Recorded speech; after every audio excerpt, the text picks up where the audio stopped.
News straight from Business Insider International. I was trying to look at an article again about the hardcore culture at Amazon, and I think because I'm not running through my Tailscale VPN Mulvard home pie hole network, uh, that it kind of shuffled me along somewhere to like what I guess the Dutch want to read, and I was not able to click on this article to read the full extent of it, but I think the whole article is in the headline, which is the VC who married Paris Hilton starts every morning with cold brew. I assume that's coffee, and ends each day taking a bath with her. Now, always good to get updated on what Paris Hilton is up to. I appreciate that. that that's what this podcast is all about. But I wanted to ask you two, okay, realistic or not, if you could have a dream routine like this, something every morning you do, and then every evening you do with your special partner, spousal friend, what would it be? What would your headline read? Well, you do know it's Father's Day this weekend here in Australia, so and I got to tell you, might be your day. My day does not end with a bath. Mine would be something like watching not a shared football uninterrupted, by Wow. myself. Something. By myself, even. Yeah. Well, I don't know. I think this is a headline from definitely a single person, a person that's never been married. I believe that this is, there's a lot of fake news on the internet. There's a lot of things that are unrealistic. This could be the most unrealistic thing ever written on the internet. That he ends each day taking the bath. Like, what are the chances that even happens once a week? What do you think, Kote? If you had to guess, once a week? There are so many questions about just that part. Let's start with the logistics. I don't know, I don't want to get too personal, but here we go.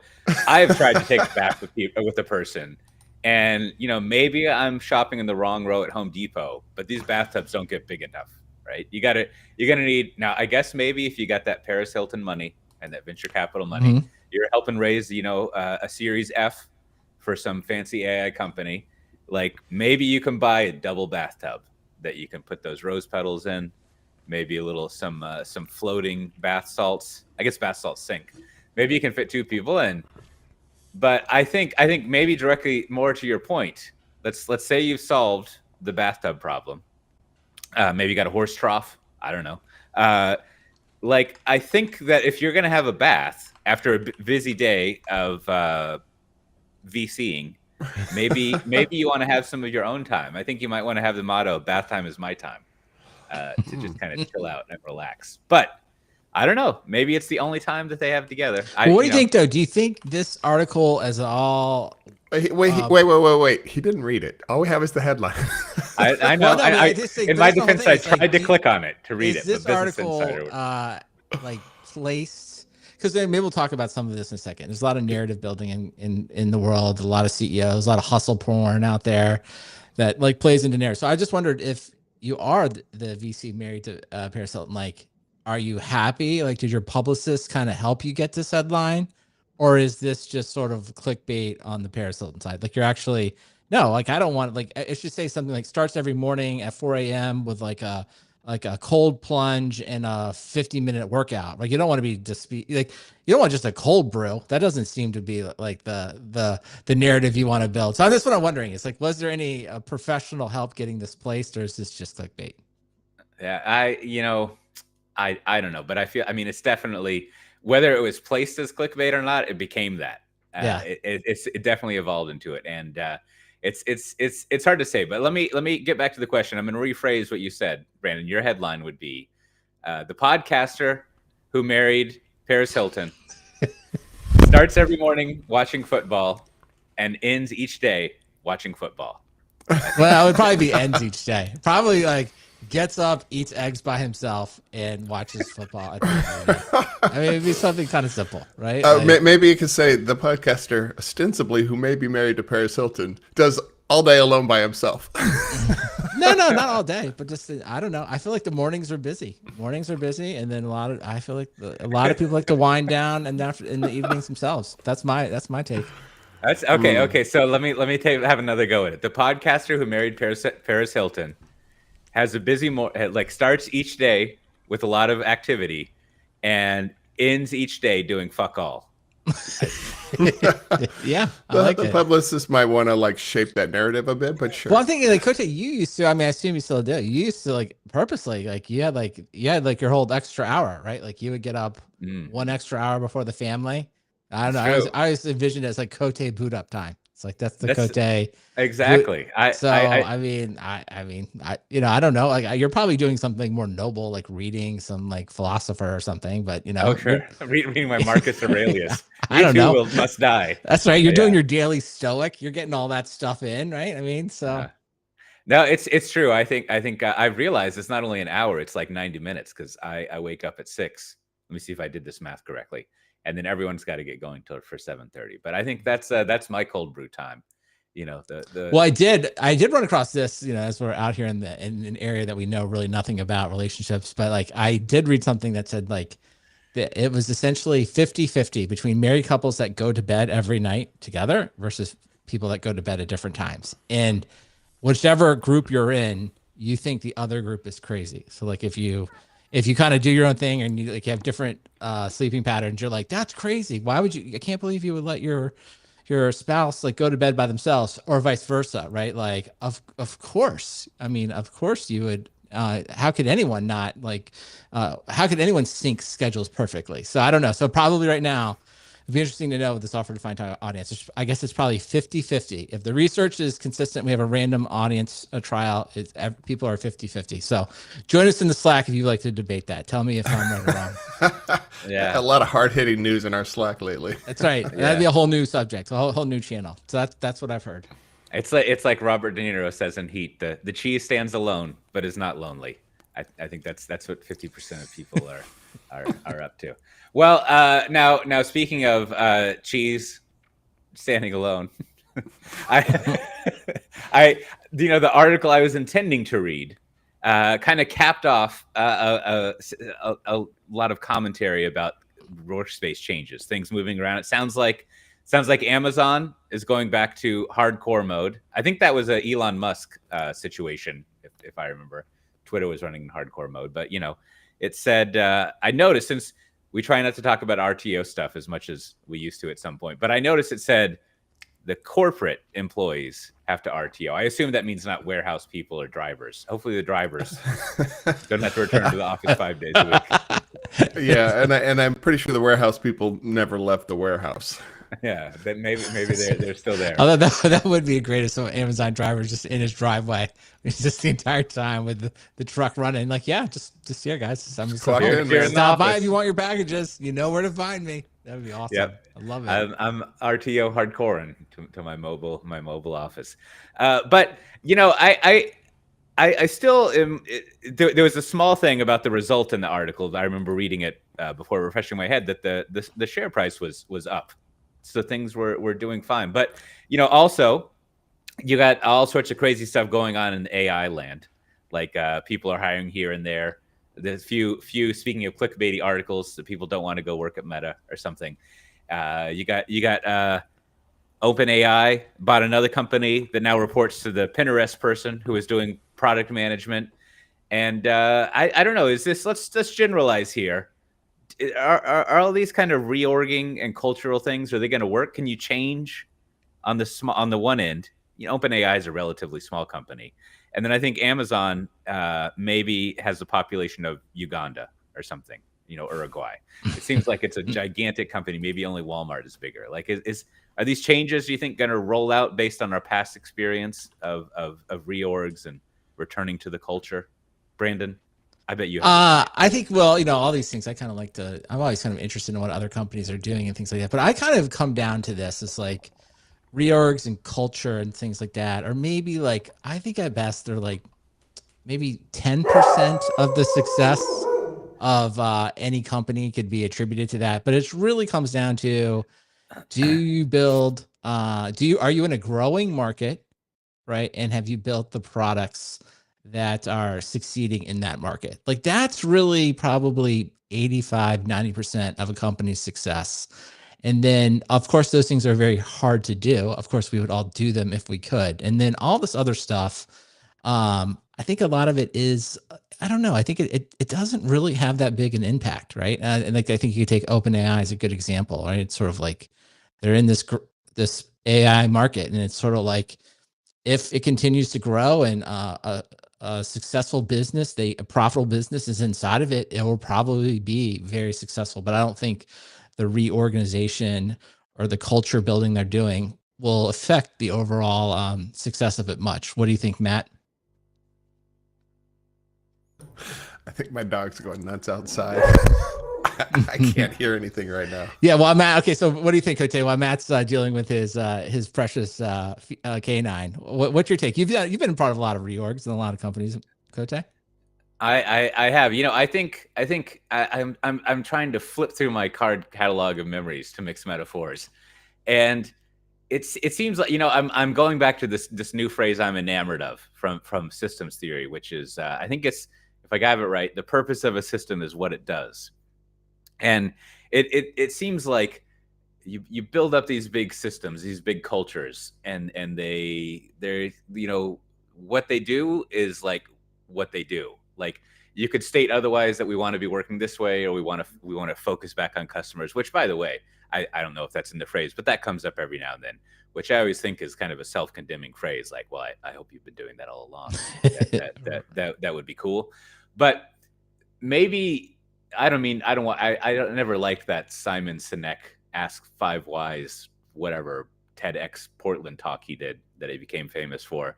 But maybe instead of a reorg, it's kind of like, let's revisit what we're doing here, right? Like what is the point of what we want to do? And like, even what outcome do we want? And then let's change the way we work to get there. And maybe the fact that we're having this conversation would indicate that the way that we have been working isn't cool. Now, you could say, well, that's exactly what's going on. We're gonna be hardcore here, or whatever. But I guess the reorg part, like, always does seem, I'm never sure if changing an organization around would be as effective as sort of like, well, why don't we just change what we're doing? Which I'm not quite convinced of, like, a structure determines what that structure does. And instead, maybe it's more like, well, what is it we're doing wrong? And why don't we stop doing that? Or why don't we fix stupid things that we're doing? Like, I liked all those. I don't know if we've ever seen proof of what happened here, but remember several years ago, there was there's no meetings on Friday or something like that. Right. Like, I wonder if that worked, because that's a very, like, Was that an Amazon though? thing.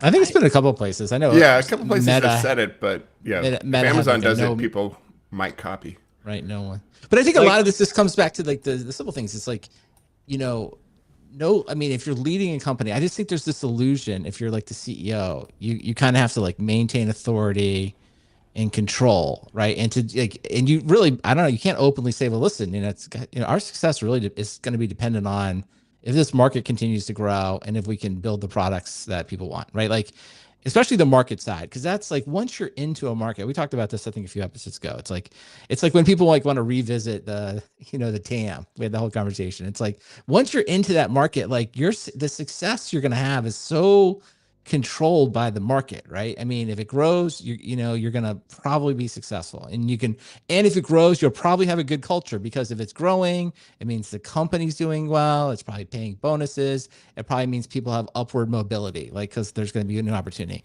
If the market's not growing and things aren't going well, it probably means the opposite. People are worried about their jobs. There aren't potential places you're not getting a bonus. There aren't potential places to move up. So it's like, I just think that's where it kind of comes back to, like, if you're an executive, you're like, you either willfully kind of just, be like, I got to do these things, or you just believe it. You just believe that, like, yeah, like, I actually can do this. I can actually control this. And then we get to where you were going, Matt, with survivorship bias. It's like, well, if company X that's successful is having no meetings Friday, then that's what everyone should do, or writes memos, or has an interviewing way. This is where all this stuff comes out, and it's like, that's probably a tiny % of their success versus just picking the market. So I always come back to that.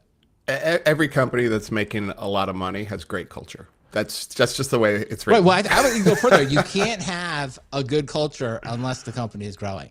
Like, no one has ever been like, we've losing 10% a year, And we I have, know. it's just I like, was it being is sarcastic, Brandon.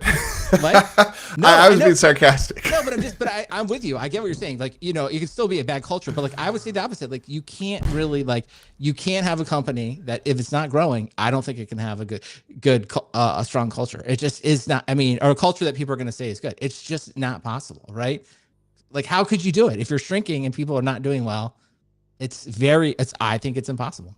Yeah, they're like, oh, Yeah. we're going down on this ship together and having a great time. Yeah, I mean, it may be like acceptable. It may be a place where it's like, well, you know, I mean, but it's not going to be considered. So I think we kind of come back to like that's when I see like these reorgs, and again, it's like back to the narrative things. It's like for whatever reason, like this case, right? I'm sure Amazon wants to push the narrative that like this what did they call it actually hardcore? I want to make sure I don't misquote the article. Whatever they call it, like I think they're trying to draw the correlation. The hardcore culture is the reason the stock price went up. I would say probably not, right? It's like, what could you say? It's like, what could possibly be other reasons? Like, well, there was this huge buildup under COVID. Now things have kind of normalized again. The company's kind of stabilized and it's back to like reasonable growth rates that are, you know, that have, if you will, kind of taken out all this COVID excess. And that's probably what happened, at least for the retail side.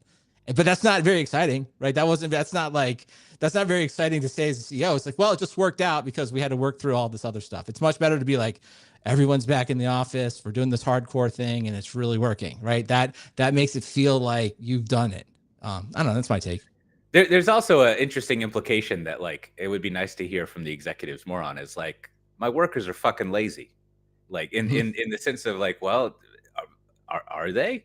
Or you know, what's kind of like the track? How would we test that out? Like, is there some proof of it? Like, what's happened? When do we become softcore? And like now need to get ourselves back up. Which I guess, you know, that kind of stuff isn't necessarily revealed, but it seems like it is implied. And also to your point, I mean, maybe this is one of my I don't know, ridiculous communistic thinking things. Maybe not communistic. Maybe just anarchinistic, if that's a word, is like Get to it, comrade. It's the issue of like capitalism never sleeping. It's just like maybe we figured out how to satisfy the needs of everyone's retail desires, and we don't need to grow. We got it, right? Like Whoa, we got all don't let the stockholders hear that. Yeah, we got this cloud stuff handled, and anytime that Brandon needs some new toilet paper, he's got it, so he can end his day with the toilet paper or something, whatever it may be. This guy gets his cold brew. Yeah. I don't know. At some point, you know, we don't need 50 screwdrivers. We're cool. All right. Well, you can say it another way now. I just think it's like you may or may not grow, but it's largely out of your control, which is the part I think people hate, right? No one wants to hear, be like, hey, we can't do it. But I do think we should talk a little bit about this Facebook stuff because it is an interesting case study that they're about to like embark upon. And so they've hired, you know, as well documented, all of these very, you know, high priced AI researchers.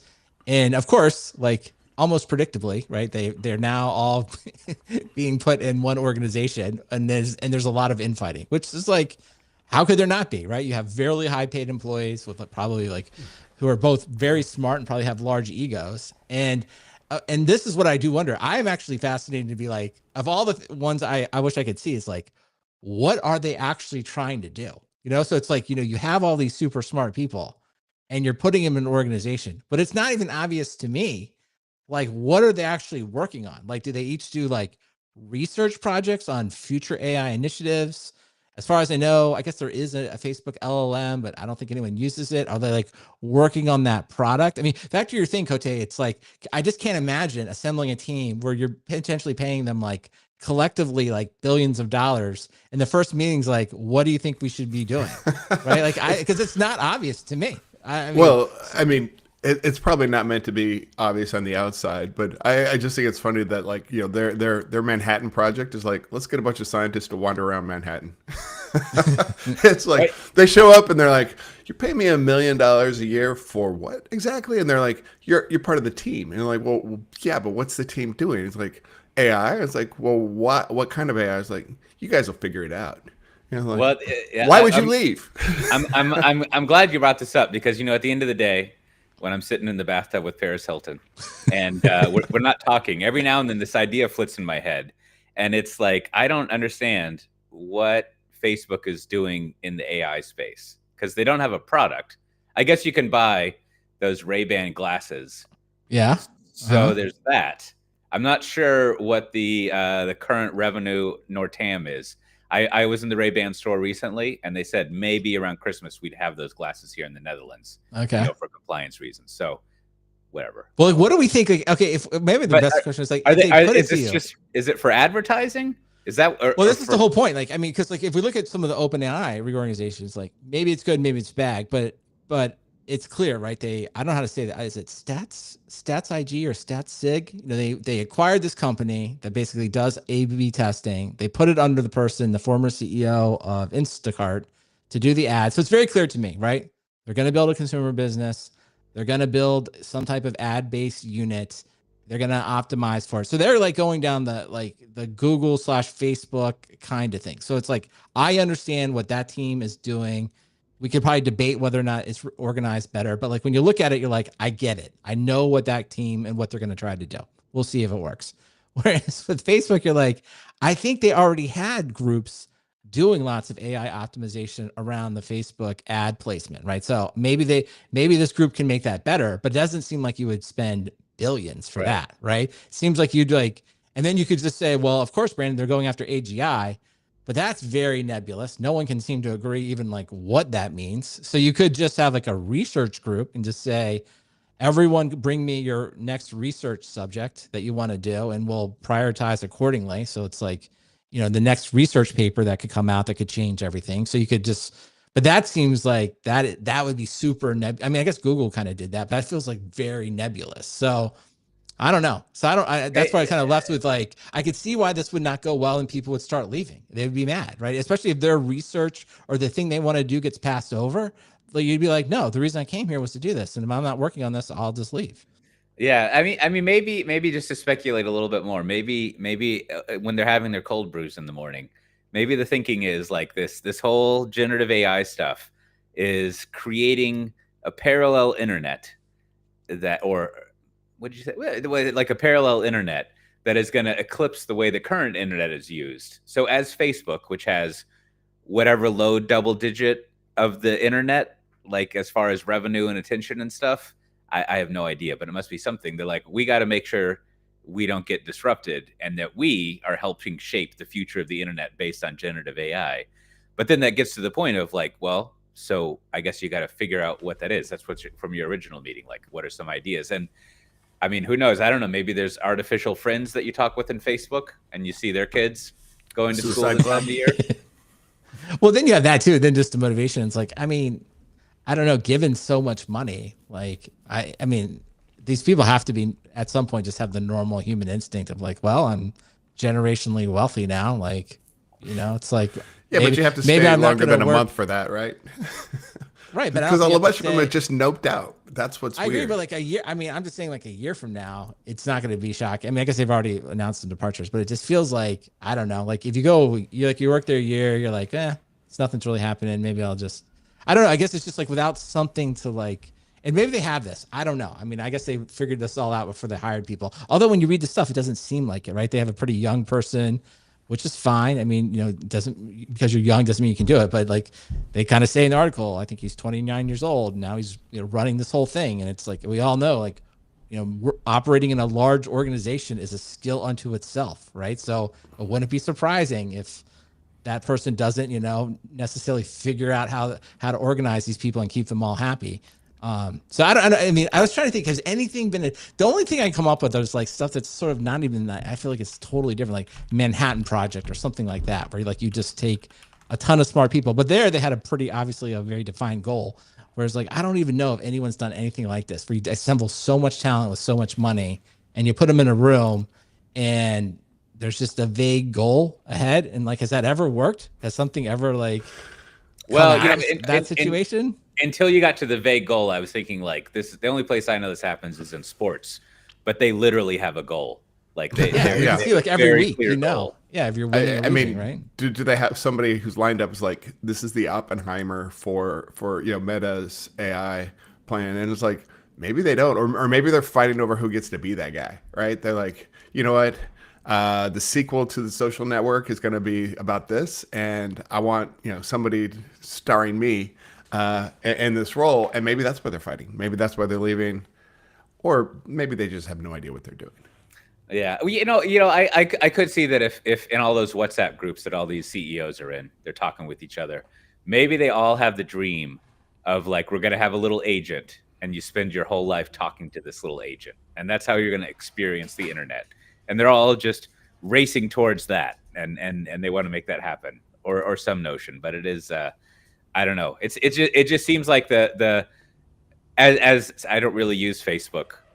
I guess humble brag there, but like it seems like they kind of like do the one thing, and like I don't know if you need a bunch of like big brains to like do it better. Yeah. It's, Well, the it's a- person that you're referring to is this Alexander Wang. He's the one that was the CEO of Scale AI. They bought his company for like $15 billion, and he's the one at the moment that's head of the whole thing, right? So I mean, I don't know. I guess we'll just have to wait and see. But it definitely, I mean, it's one of these things where it's like it feels like if you have infinite money like Facebook, sure, try anything. I guess that's always the out, right? Like, well, like why not? Like it does, and it's kind of free to us. Like we might as well try. But given that, you'd be like, this seems very difficult that to find anything that's ever succeeded in this kind of structure, which Yeah. which will That's be true. interesting. Well, I do remember when in the back of seats in airplanes, I think Facebook had this rotating video of like, we've got ultralight gliders up in the air to do internet for you. And remember that era of just companies doing wacky moonshot projects? That was a really good time. I mean, Google had Moonshot. That was like the name of it. Mhm. Yeah, I miss was those good days. stuff. Yeah. Yeah, it was fun. Lots of good ideas just thrown around there. And then at the end of the day, you're still like, I still got to search for shit and tell people about like, the colonoscopy I had. So it's only Google and Hey, Facebook. Brandon finally got his Google Fiber, so That's right. It finally I got a paid whole off. got a section in my whole. I'll get to that in recommendations. We got That's a exactly right. thorough report on that, on the important tech news of the. Yep, the that's past week. exactly. That's right. Now, in true me fashion, I haven't gotten a chance to pick through this open source business model study, but I know you did, Brandon. So there's a new study out, I think, showing that. Tell me if I'm wrong, but there's value in a company doing open source as like a vendor or a startup, and it actually seems to correlate in this study with funding and valuation, things like that. And I assume from my cursory reading of it, the point of the study is that open source is still a good way of doing a software-based business. It's not going to kill your business. Everything's going to be fine. Do I have some inkling of what's going on in this study? Yeah, I mean, they're basically making the case. Commercial open source companies are. There's evidence to say that it's a good way to run a company and stuff like that. And you can read through it. I don't know. None of it.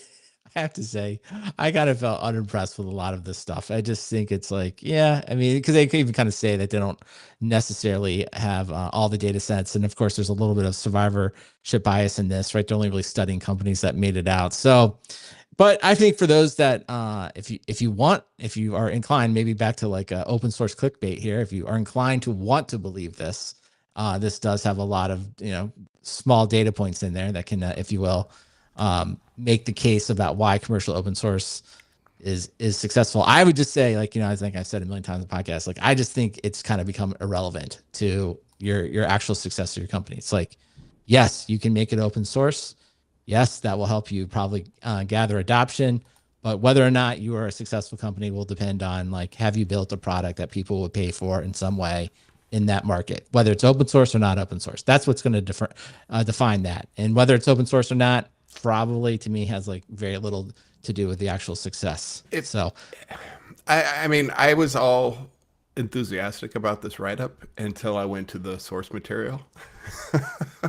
And it's like, oh, what are they calling open source companies? And the largest funding recipient was XAI. And I was like, no, you lost me. I mean, it's questionable data set there. Not even it's a super questionable data set because it's the top 5 are all AI related. That's so they're like Databricks. They make money, but they've raised based on the idea that they're going to become the AI data lake. And it's like that doesn't really have anything to do with open source. They're they have an open source product, but most of their stuff is not anymore. So, I mean, this is like saying like if your company does some open source, you're going to be successful. It's like, whoa, hold up. Every company does some open source. They just might not know it. And so, yeah, I originally posted this article and I was excited. And then, digging into the numbers, I was like, this isn't really talking about like healthy open source focused companies. This is like companies that are open core, essentially, some of them. Yeah. So well, I'm less excited about it than I was.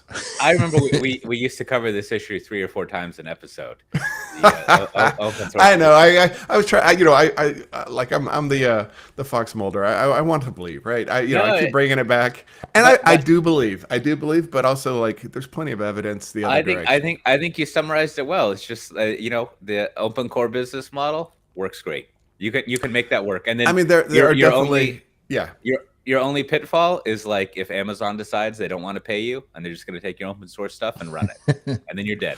But by this definition, Amazon's an open source company. Look what they just did with I mean they've got open search, they've got the graph database that they open sourced. I mean those guys are they've got the Redis knockout. It's like they're the kings of open source.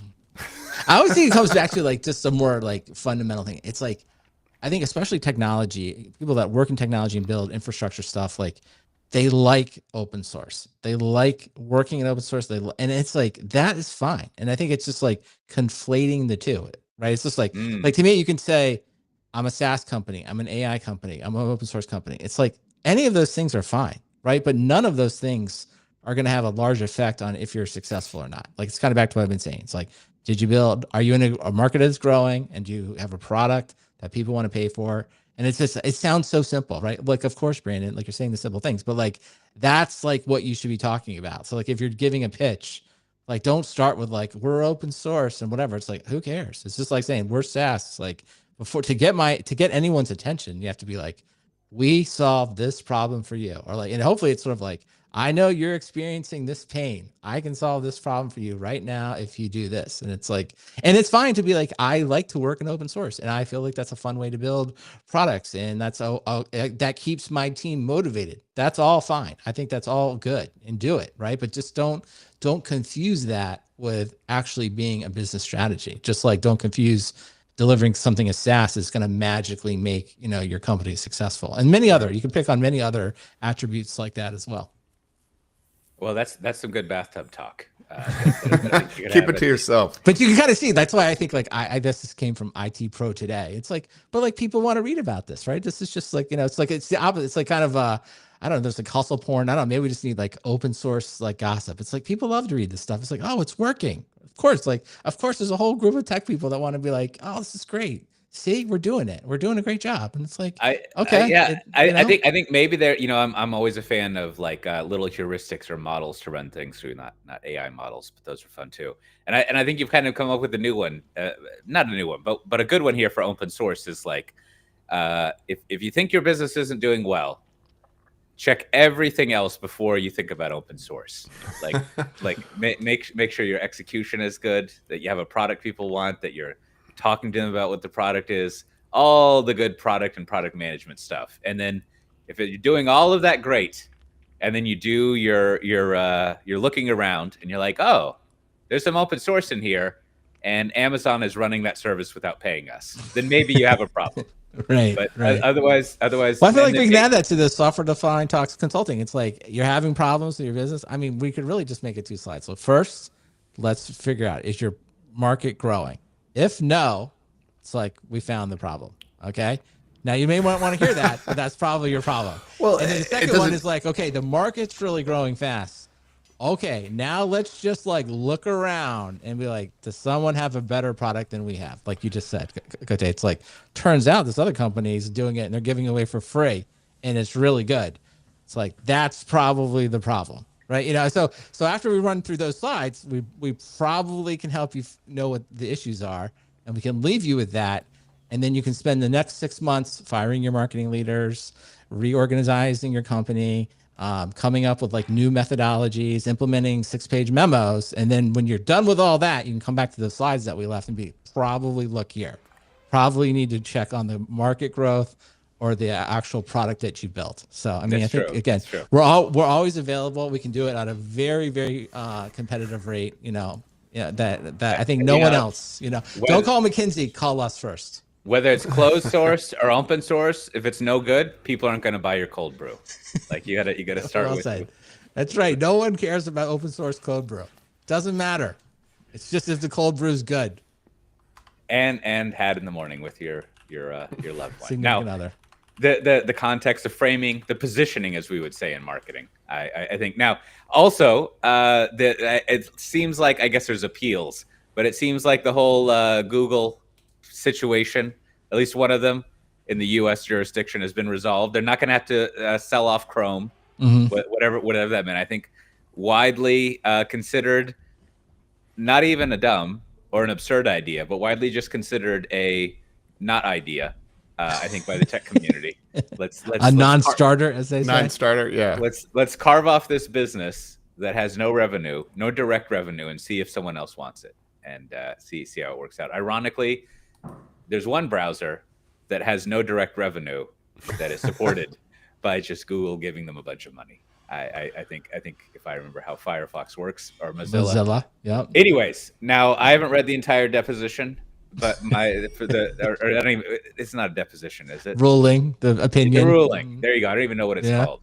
But it seems like what Google has got out of here with is they need to share some of their search data with competitors. And then also, I was a little unclear on this. Maybe, no, the big thing is they can't sign exclusive deals anymore with, if you will, browsers. So you can't go to Apple anymore and say, we're going to give you $20 billion and you have to make Google the default exclusive search engine. That is the one thing. Is this going to be the dread the first time you start up Safari? No, you have to select your search engine? Because they just said you can't. They just said it just can't be exclusive. But what they did say, or I see. But mission, they can say like you can still pay everyone. You can still pay. Hey, we're going to still pay you, but it just can't be exclusive. So Apple's going to be like, you know what? We're going to take that money that you're giving us, and we're still going to give it. And yes, and if anybody else pays us $20 billion, we will also accept money from Bing and others if they want to give it to us. I see. Right? I see. So they're going to get no exclusivity anymore. Okay, I see how that could work. They're going to get some of those sweet Kagi dollars and go over them and be like, "Hey, you want to give me $20 because I need a non-exclusive arrangement here." I mean, you could even see right. So it would probably be $20 billion, $20 billion. So, but yes, right. So really, I mean, the point being, the company that did the best is Apple, right? Apple basically is going to get the money. And it's like now they get 20 billion. Yeah, now they get 20 billion plus whatever Firefox can pony up. Yeah, or really with whatever Bing can, like whatever any other search engine that wants to offer some type of like any of those. So I mean it's sort of a masterful stroke now if you see, because in the ruling the judge goes on to say, like I'm paraphrasing a little bit, but I think the judge knows probably the right remedy would be like, okay, Google, you can't pay anyone to do it. Okay. Yeah. But if they did that, that would cause so much pain to all of these companies that are actually making money from Google. Like it would put a whole bunch of, like everyone downstream would suffer, right? Because the Google's like happy to share all this revenue with partners, right? So, I mean, so it's kind of one of these things. It's like that remedy would almost like take out a whole set of companies that are basically living on the revenue. So I think the judge sort of like, well, like this would, in a perfect world, we do this, but I don't want to, the judge doesn't want to cause like pain across all these other companies that didn't really have anything to do with this. Right. So therefore Google's kind of like, well, okay. It's like, well, and that now, of course, they're so entrenched, it doesn't really matter. Right. Like, I mean, how many people are going to switch their Safari browser on Apple to like anything other than Google? So, it's like, I don't know. I don't know. I don't know if it's genius or if it's just like it just worked perfectly for them. Well, I don't know what to think. This could be a window for the smart AI people at Facebook. Maybe this is their chance. Just they're going to give Google $25 billion and it's going to go directly to a Facebook search.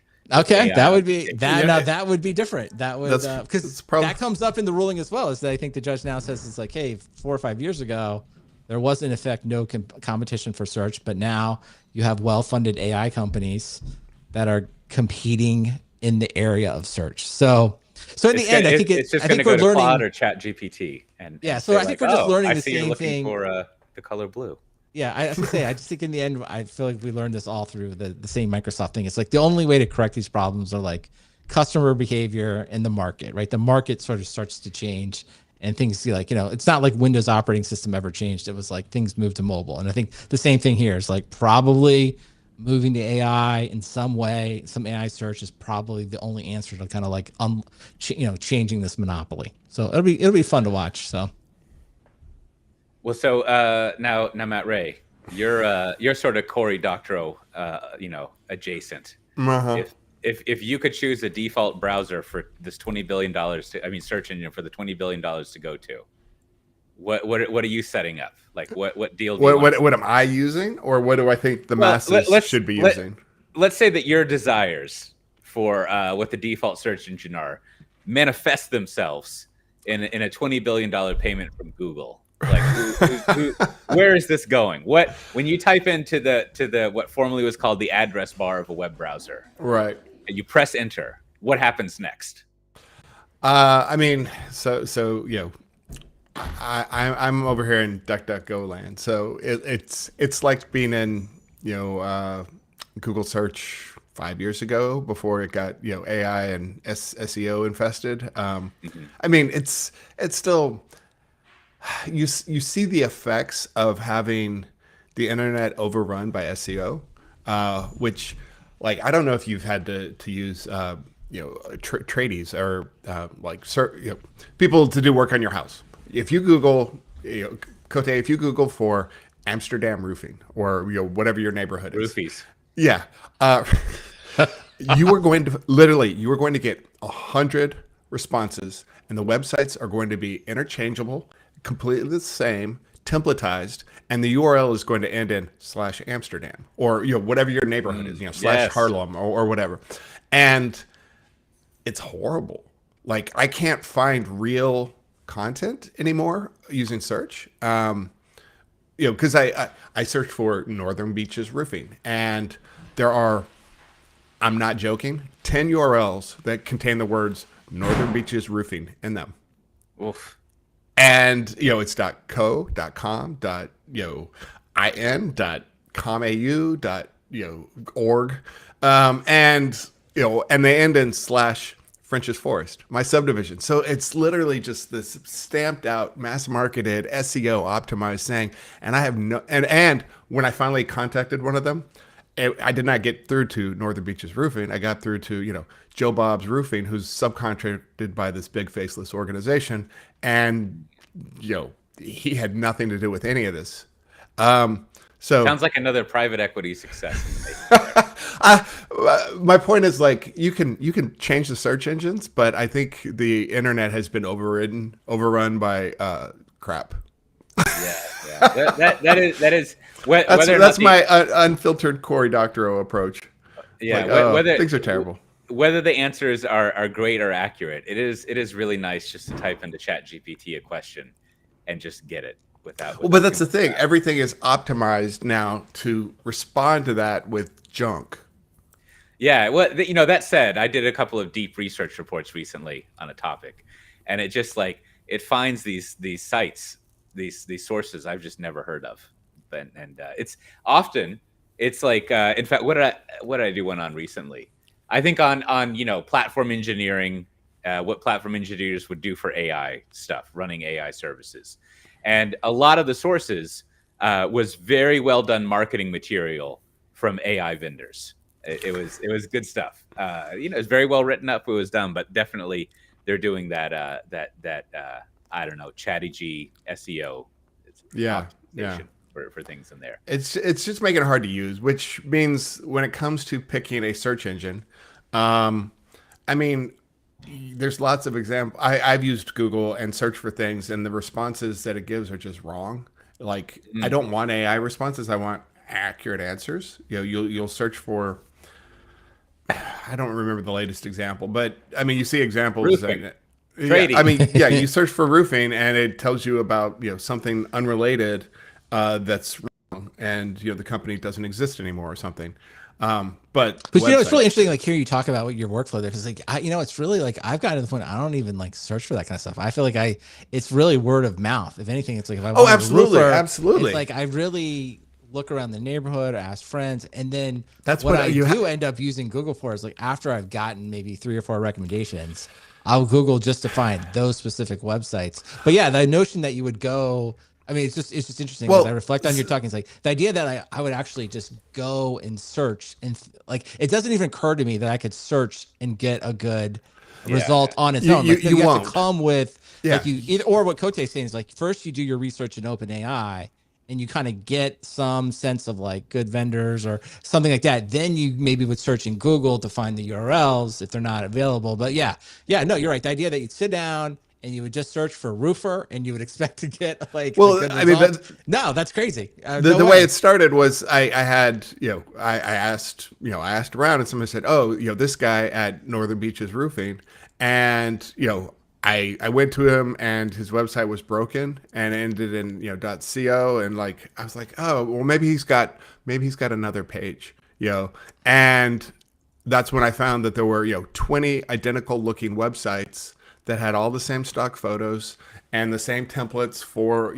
how it, and the same contact us board, and his captcha was broken. That's why so I ended up calling him, because Yeah. like the web was just broken for me. But it just unlocked this portal of terribleness, because I found that this guy who had good word of mouth, had a good domain, was being cyber squatted by 20 imposters, and Well, still I think don't it's back have a to fixed your roof. point, Cote. It's like I mean, for stuff like that, roofer or another, it's like maybe we've like just hit the limit. Like Well, there are I end 1,000 up people creating yeah. roofing URLs, and it's just like there's like nothing left. It's impossible to differentiate them. It's like there's just Yeah, nothing left to be yeah, done. I think you're right. I think once you actually have to pick up the phone and call someone, the dream of the internet has died. But when I talk to the tradies, it's terrible for them too. Yeah, of Right? course. They're like, we are completely we can't reach people. So we depend completely on word of mouth. And if you start going into like, God help you, Yelp or Google Maps trying to find reviews, it's injected in there too. Like the whole internet has just been overrun by this. And of course, I'm in the section that has the most like people need the attention. They have to hustle, they have to do this. So maybe if I'm searching for like past web development or something, there's money in that, but it's not like thousands of companies competing for the same dollars. I don't know. It was just kind of demoralizing, because I realized my search engine couldn't help me.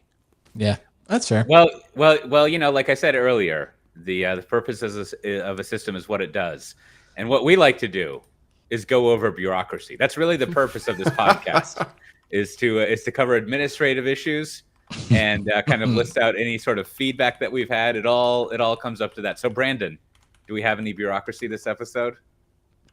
Well, one thing we did this week, we had a little meetup. I guess it was last week. We did a little Austin meetup, had lunch with some listeners. Kind of was a last minute thing. We put it in the Slack. So we'll try to do more of those. So you should join the Slack. And then I don't know. I don't know where I should maybe I should use meetup.com. I don't know. Maybe I should use Eventbrite, but we're trying to do some of these, at least in the Austin area, more often. So if you're interested, join the Slack, join the Austin channel. And hopefully I'll figure out some way that we can make it a little bit more organized so more people can attend if they wish. And of course, as always, if you would like a sticker, just send your postal address to stickers@softwaredefinedtalk.com. I'm happy to send you a sticker anywhere in the world. Well, I think for the meetup stuff, you can go to northbeachroofies.co/SDT right. Austin meetup. I wonder if someone's already taken there's too much SEO when it's all gone. The lunch meetups have been overrun. So I don't know. The lunchies are upset. That's what's happening. Well, there's a few conferences. I'm not going to highlight all of them. If you want to see a list of all conferences that we think are interesting, you can go to softwaredefinedtalk.com/536. One, in a couple weeks, I'm going to be speaking twice in London at the VMware user group, the VMUG London. And then the very next day, September 19th. So that means the VMUG London is September 18th. If you did your math correct. I'm going to be at SRE Day London. I'll be giving that talk about platform engineering with AI services stuff that I was doing some research on. Thankfully, I've done a lot more research after that Google research report. I mean, the ChatGPT research report. It was pretty good though. And then the next one that I'm interested in that I'll be at is going to be Cloud Foundry Day EU in Frankfurt on October 7th. I'll be speaking there, as will several other people. You can learn all about a great platform as a service. And then I'll be at AI for the Rest of Us, October 15th to 16th. Now, we got a discount code because over on the Software Defined Interviews, we talked with Hannah Foxwell, who organizes it. If you want to go to AI for the Rest of Us, which you should, it should be a great conference. You can use the discount code SDT20 to get 20% off. Now, I was fortunate enough that I had the conference organizer right there doing the promo code. So I said, if I type in 23, is that going to be 23% off? And she said, no. So don't type in 23, type in SDT20. And 120. And then finally, there's a Wiz Wisdom conference in New York City, November 3rd to 5th, and London, November 7th to 19th. Which so is that going to be good, Matt Ray? Probably. I mean, Wiz Marketing works overtime, so it'll be good. Yeah, you can depend on it. The Wiz Wisdom Market. I wonder how many meetings there were where they were like, do we just call it the Wisdom Conference? And I don't know, but I think Wiz Wisdom. That's good. All right. Well, speaking of things that are good, Matt Ray, what do you have to recommend this episode? So in my pursuit of simpler things, I've long been a Firefox user. Tried to break away from the Chrome ecoverse, but I've now switched over to the Zen web browser, which is an open source variant of Firefox that strips out a lot of the corporate stuff. It still has some of the metrics tracking stuff, but it's got a stronger focus on privacy. But it also natively integrates into the OS keychain instead of like having a Firefox separate keychain manager. But it also accesses that one if all your passwords are stored in there. It's just a little. It's a little. It feels like a more refined, stripped down version of Firefox. I've always gone for less is more with my browsers, and I'm getting used to the tabs on the left kind of thing. It's a nice try, a nice thing to try. So check out the Zen web browser, open source fork of an open source browser. So wow, it's the old tabs on the left going down the side lifestyle. That's we might have to check in on that because that's a big lifestyle change. It is, but once it was kind of pointed out, I was like, "Where's all the real estate?" It's like it's a widescreen. Go left. Yeah. That's true. I saw some article from an open sourcey developer type, and I didn't really read it, but he was like, I've embraced the Mac OS notification sidebar. Just like turn on all those widgets on the right side and go for it. And I thought, like, I mean, y'all know me. I'm like, I'll try anything 3 times over the course of 5 years, and maybe I should dive into that. Well, now it's been a big day. Right before the bath time, Brandon, at your house. I think big week. Sounds like this week you got a recommendation as well as some advice to go over. Indeed. So after a long wait, I had Google Fiber, or G Fiber, as they say, installed, and went well. It's obviously working very well. So happy to do it. So I thought I'd pass on some things I learned that I kind of talked about in the Slack. So one, I thought it was pretty simple install, but of course I kind of knew where they had to run a cable, fiber cable inside. So it's like, I think the more you know where you want the cable to go, and you can tell the installer this is what you're thinking, the faster your install will happen. I got the 1 gig plan. I would, of course, like to get the higher ones, but after extensive looking at the network, I've determined no one, me nor my family, do anything that even really ever saturates this. So you're just kind of, I know some people that like, well, I just got the higher one in case I need it. I'm like, you're never going to need it. So I guess save your money. The other thing I learned was that, had the tech, he installed the optical network terminal, or the ONT, in my closet. And so something I learned here was that when you first install it, Google Fiber, they want you to use their, if you will, their integrated router access point. So, and you can turn it into just bridge mode, but they say they want you to leave it for 48 hours so that the ONT can be provisioned. I think honestly, it probably provisions itself like in a matter of minutes, but whatever. Yeah. I left it for 48 hours. But then if you're using Google Fiber, you can just unplug it and then you can just plug from the ONT. You can just plug the Ethernet jack right into, if you have a preferred router. So as I've mentioned before, I like the Ubiquiti stuff. So I just plug that right into my Ubiquiti. So I've got no Google Fiber hardware, if you will, in between. So I thought that was kind of a nice simplified way to run it. But I did learn, and through some discussion on the Slack, that AT&T Fiber, a little different. It does require, if you will, you have to use their router because it's, if you will, they've kind of tied it down to the security stuff. So I think it's good. I mean, it's one of these things that I was just like reflecting on how long does it take for technology to roll out? So this is a quick history. I would say it looks like somebody in 1854 first demonstrated that you could put light through glass. Okay. And then it looked like in around 1966, someone actually came up with like a little piece of Google of fiber and sent a little data over it. In the 70s, they actually came up with fiber optics. Then, of course, looks like the first commercial use of it started to roll out in the 80s. And then I even worked, I touched this, really dating myself. I was a co-op at MCI for those young people. Believe it or not, there was this thing called long distance. And they were, at the time, we were building fiber optic networks, right? And all along the way, I was always like, man, this would be great if we had it at a house. So I think we always knew this was going to be what we wanted, right? Then, of course, Google Fiber was announced that it was going to be available here in 2013. So now bringing us to current time, obviously 2025, it actually is working in the house. And I think this is a place where like to make fun of Google for canceling so many other services, but like I appreciate them staying with it. And it's like, this is the solution. I think we all knew it all the way back in 18, whatever, 100. It just took like, I don't know, roughly 100+ years to get here. So just like we know now, like one day, maybe our grandchildren, they'll be riding around in the space airplanes and there'll be like super short, flights between, here in Australia, and they'll just be utilizing the satellite internet and be like, why didn't you guys like get this done? It's like, we know, like the satellite internet is super great. It's super fast. We all know that's what we want.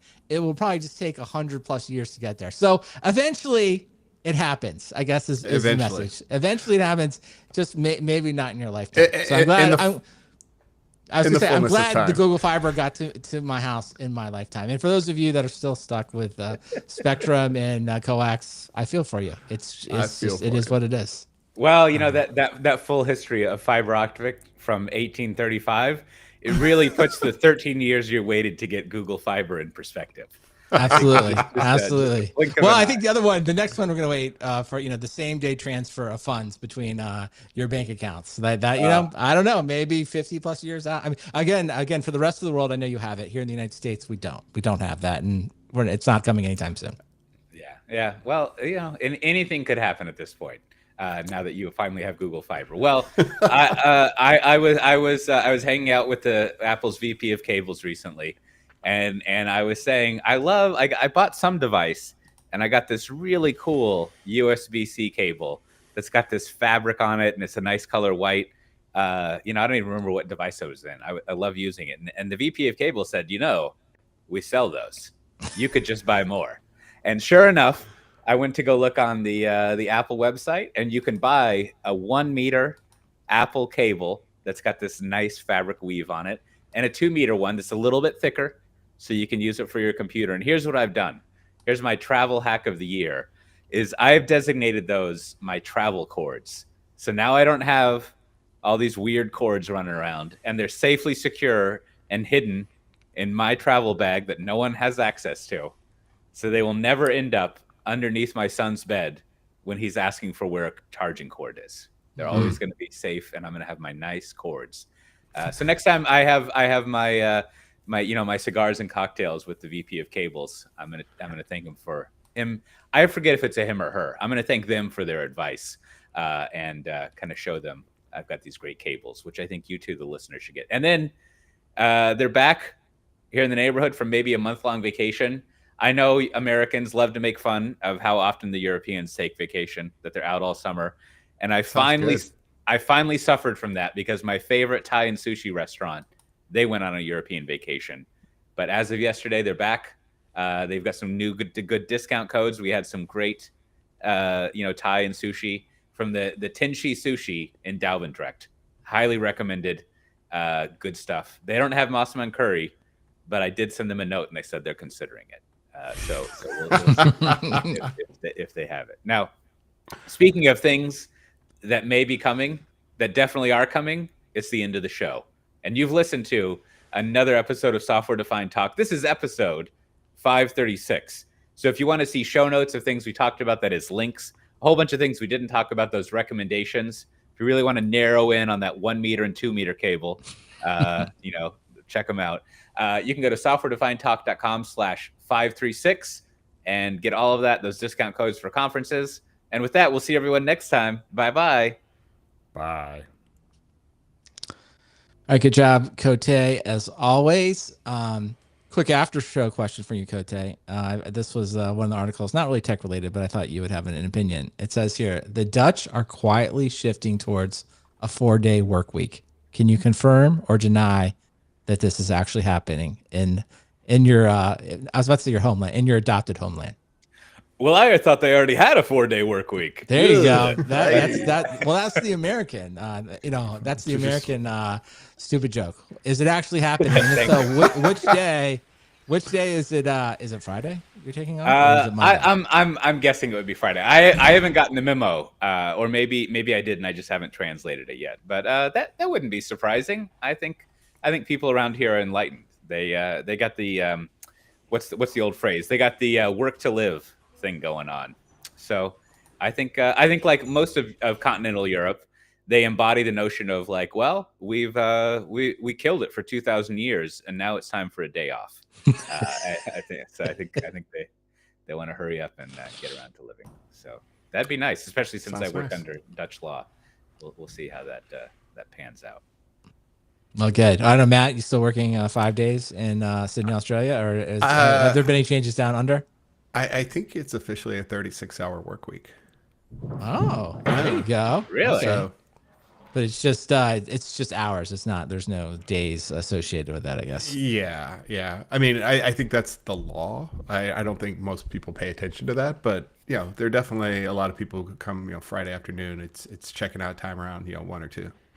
All right. Well, fair enough. All right. Well, maybe it is. Maybe I can confirm here in the United States that's not happening. There's no movement.